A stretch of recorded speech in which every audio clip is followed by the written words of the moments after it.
Dear regulators and colleagues from financial industry, as we all already got used in this unprecedented situation, let me say a few words in this virtual format instead at the conference that we were supposed to have here in Zagreb. Turmoil in the financial market that followed COVID-19 spread and stringent lockdown measures that followed prompted policymakers to react without a delay.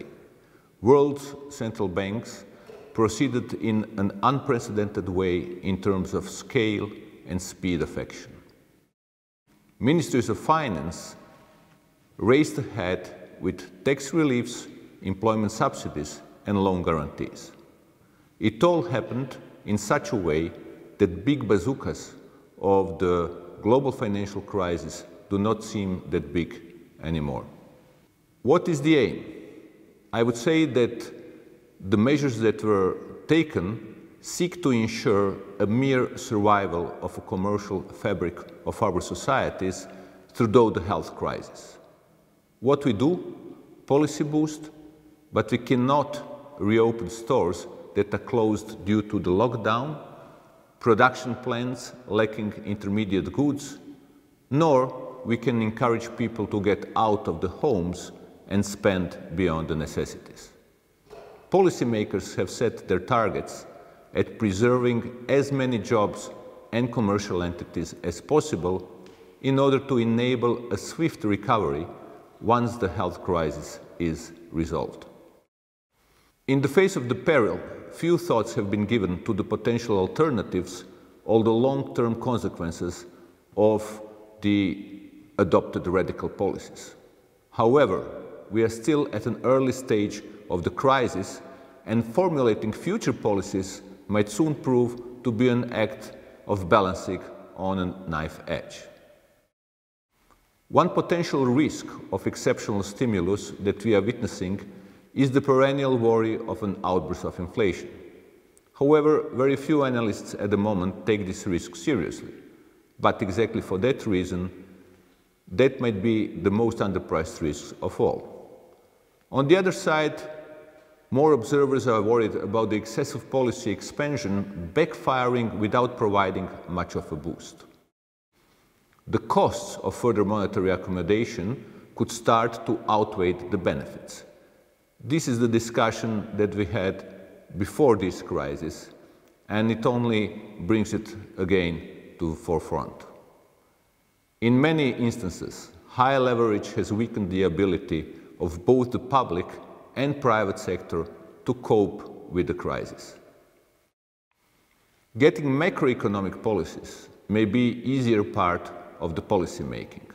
More difficult will be to rightly calibrate relaxation of containment measures as we move forward.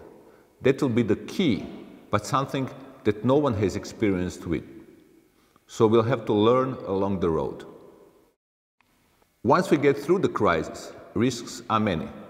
Policymakers might have to grapple with the reversal in the globalization process, increased state presence in the economy, or the zombification of the parts of the corporate sector.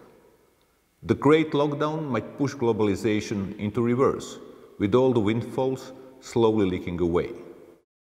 The rise of the government presence in the corporate sector, either as a big lender, debt guarantor, or maybe outright owner, could make corporate governance more complicated. One thing is for sure, debt levels will further increase. In many instances from already high levels, increasing the sustainability challenge in the future. All these challenges are intertwined, might be feeding on each other and producing negative feedback loops. Taken together, they may prove to be of a different order of magnitude compared to necessary structural reforms of yesterday. Taking a broader international perspective, we see many emerging markets with little scope to stimulate their economies. Huge capital outflows are putting pressure on their exchange rates and financing conditions. The health crisis could easily morph into global financial crisis as more and more emerging economies are seeking shelter under the IMF umbrella.